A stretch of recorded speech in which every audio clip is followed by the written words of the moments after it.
Hello, welcome to our channel. ఎప్పుడూ సీరియస్గానే ఉండడము అంటే మనం సీరియస్గానే ఉందాము. కామెడీ చేయడానికి కొందరు ఎంపీలు ఎమ్మెల్యేలు ముందుకు వస్తామంటే మనం ఎందుకు వద్దంటాం చెప్పండి. వాళ్ళ కామెడీ టైమింగ్కి మనం జోహార్లు అర్పిస్తూ ఏం జరిగింది అన్నది చూద్దాం. పుట్టా మహేష్ అని ఒక అతను ఏలూరు ఎంపీగా ఎన్నికయ్యాడు. మా కడప జిల్లానే మైదుకూరు దగ్గర.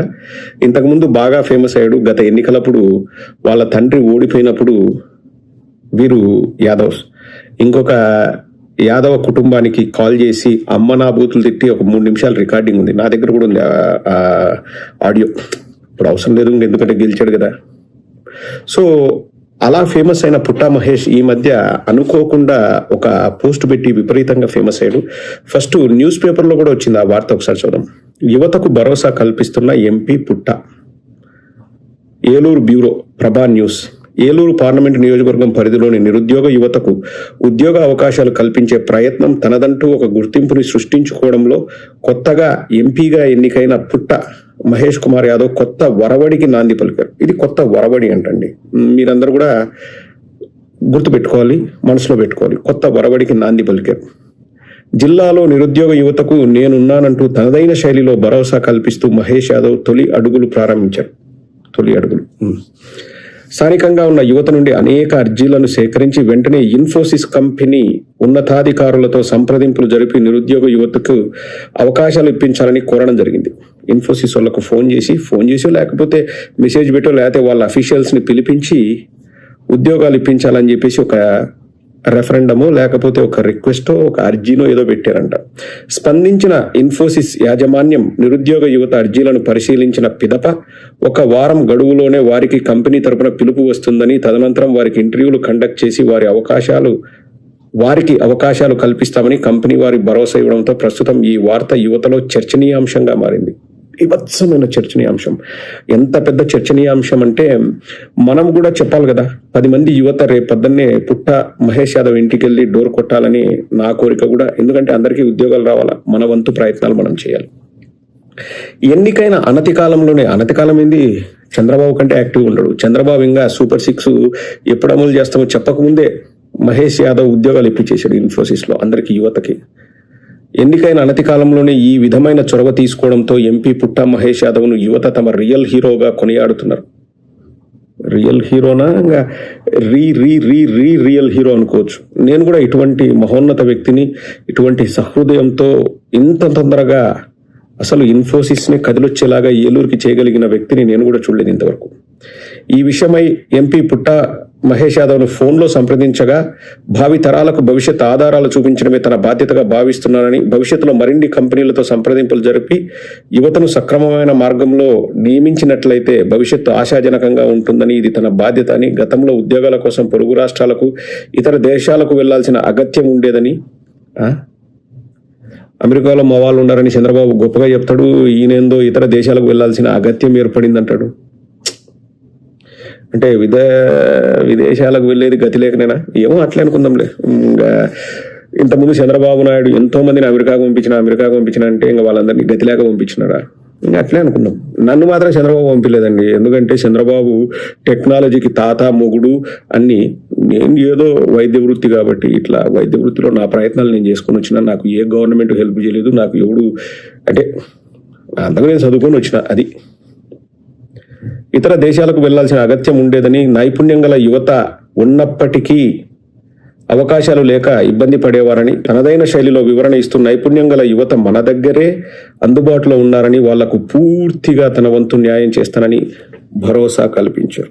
ఆనా ఇన్ఫోసిస్ ఏంటి, ఏమేమి సాఫ్ట్వేర్ కంపెనీలు ఉన్నాయో, మహీంద్రా కానీ లేకపోతే విప్రో కానీ ఇంకా ఫారిన్ కంపెనీస్ చాలా ఉంటాయి. చెప్పాను కదండి, నాకు నీ కంపెనీల పేర్లు తెలియనప్పుడు తెలియదు అని చెప్పాలా, బిల్డప్లు కొట్టకూడదు.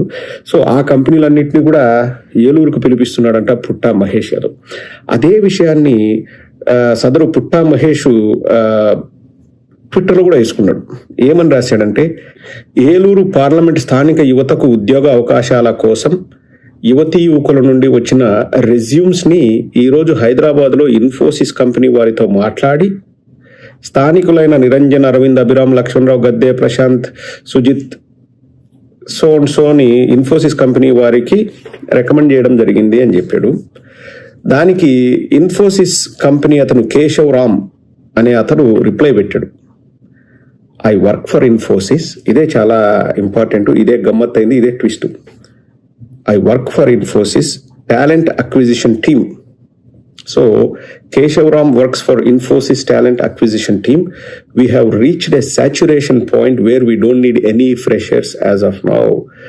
మేము సాచురేషన్ పాయింట్కి రీచ్ అయ్యాము. అంటే ఇప్పుడు ఏంది, గ్లాసులో నీళ్లు పోస్తే కరెక్ట్ టాప్ వరకు వాటర్ ఉన్నాయి, ఇంకెక్కువ నీళ్లు పోసినా పొర్లిపోతాయి తప్పితే గ్లాసులో ఉండవు, నిల్వ ఉండవు. That is saturation point.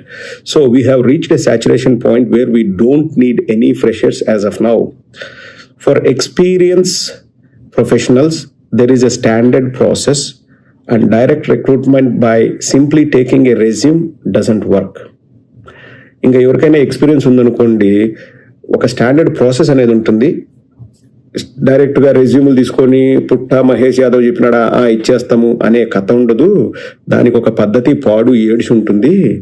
Please don't pool the people అని చెప్పేసి ఒక అతను పెట్టాడు. Please don't pool the people అని చెప్పేసి.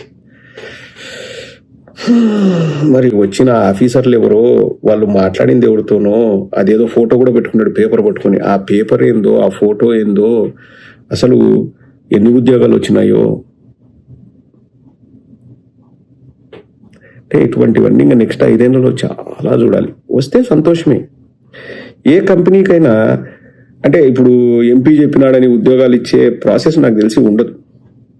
అంటే పెద్ద పెద్ద కంపెనీలు నేను మాట్లాడేది టాలెంట్ను బట్టి, వాళ్ళ అవసరాలను బట్టి, రిక్వైర్మెంట్స్ని బట్టి ఉంటుంది తప్పితే, ఇప్పుడు వీళ్ళకి ఏదో కాంట్రాక్టింగ్ కంపెనీలు ఉన్నాయి. ఈ పుట్టా మహేష్ యాదవ్కి 50 మంది అవసరం ఉన్న చోట 500 మందిని తీసుకుంటాడా? ఎందుకు తీసుకుంటాడు? తీసుకొని వాళ్ళకి శాలరీలు ఎందుకు ఇస్తాడు?